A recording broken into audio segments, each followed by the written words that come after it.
Bonjour les amis. On parle beaucoup de Move to Earn et surtout de Stepen et de Walken. Mais en réalité, lequel est rentable le plus rapidement? Je vous propose de regarder rapidement quelques chiffres pour un nouvel entrant avec un petit budget. On va d'abord comparer le Walken avec le GST de la blockchain Solana.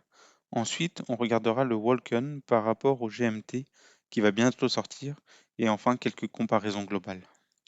Il n'y a aucun conseil en investissement ici. Il y a plein de différentes façons de jouer et d'optimiser. Je prends ici juste un cas facile de comparaison et d'application, mais pas forcément le meilleur.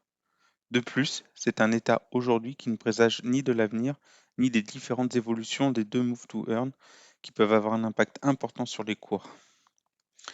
Il y a plusieurs GST sur plusieurs blockchains, Solana, BNB et Ethereum. J'ai choisi de prendre le GST sur Solana pour deux raisons. La première est que Walken fonctionne aussi avec Sol, et donc les comparaisons seront plus faciles. Ensuite, que l'investissement est plus faible. Un calcul similaire serait à faire sur Ethereum et BNB. On peut voir ici les données marché que j'avais lorsque j'ai fait mon relevé d'informations et qui seront utilisées pour les calculs. J'ai décidé de partir sur une Walker, car dans Walken, il n'est pas obligatoire de courir. Pour un autre choix de chaussures, les gains et la rentabilité seraient légèrement différents.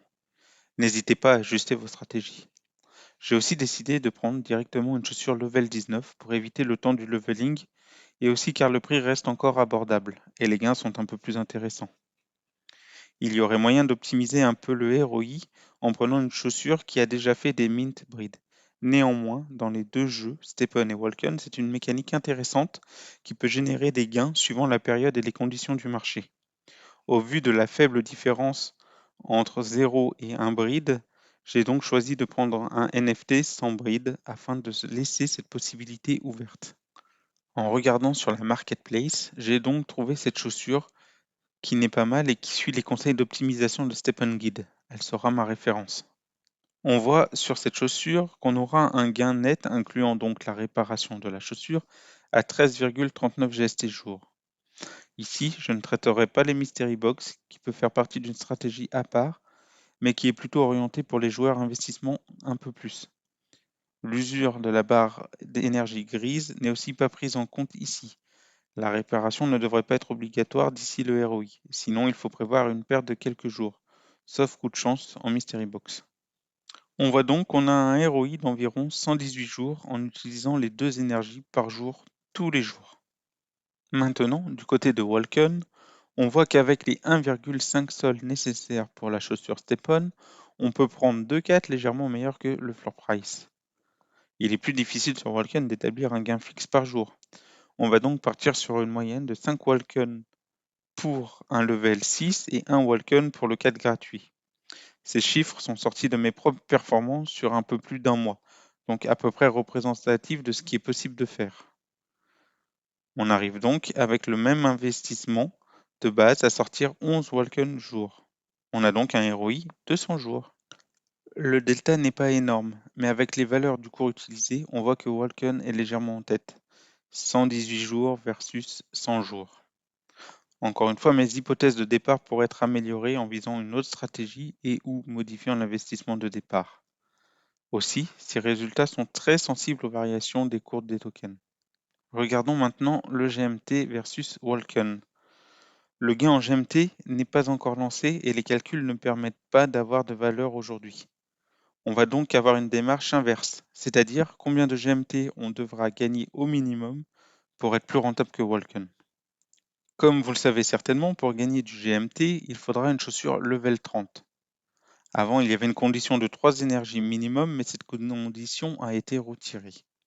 Donc, j'ai fait un petit tour sur la marketplace et on peut voir qu'un achat avec une chaussure un peu montée confort, qui est l'attribut nécessaire pour le gain en GMT, se trouve vers 7,5 sols. Par contre, elle n'est pas parfaite. Une chaussure level 30 sans aucun attribut se trouve vers 10 sols. La dernière solution est d'acheter une chaussure level 0 et de l'up directement 30. Ici, on est vers 6 sols, donc c'est moins cher et ça permet de vraiment monter sa chaussure comme on le souhaite. Pareil, ici, on vise vraiment le minimum investi. À voir dans vos stratégies si mettre des gemmes et ou investir sur une onco ne colle pas mieux avec vos objectifs long terme. Du coup, sur Walken, pour 6 sols, on peut avoir 8 4 level 6 plus le gratuit. Avec ça, on peut générer environ 41 Walken jour, soit environ 1,73 $ par jour, et on aurait un ROI de 109 jours. Du coup, maintenant, du côté de Stephen, pour gagner 1,73 $ par jour, il faudrait réussir à générer minimum 2,9 GMT par jour. À voir très bientôt si avec notre chaussure level 30 et environ 120 confort avec 2 énergies, on arrive à générer ces 2,9 GMT. Au-dessus, Stephen est plus rentable, en dessous, c'est Walken.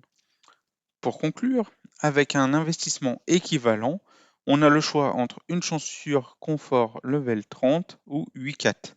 Il faut donc 2,9 GMT pour que Stephen soit plus rentable. On a fait un petit statut sur la partie rentabilité. Néanmoins, ce n'est pas la seule différence entre les deux applications.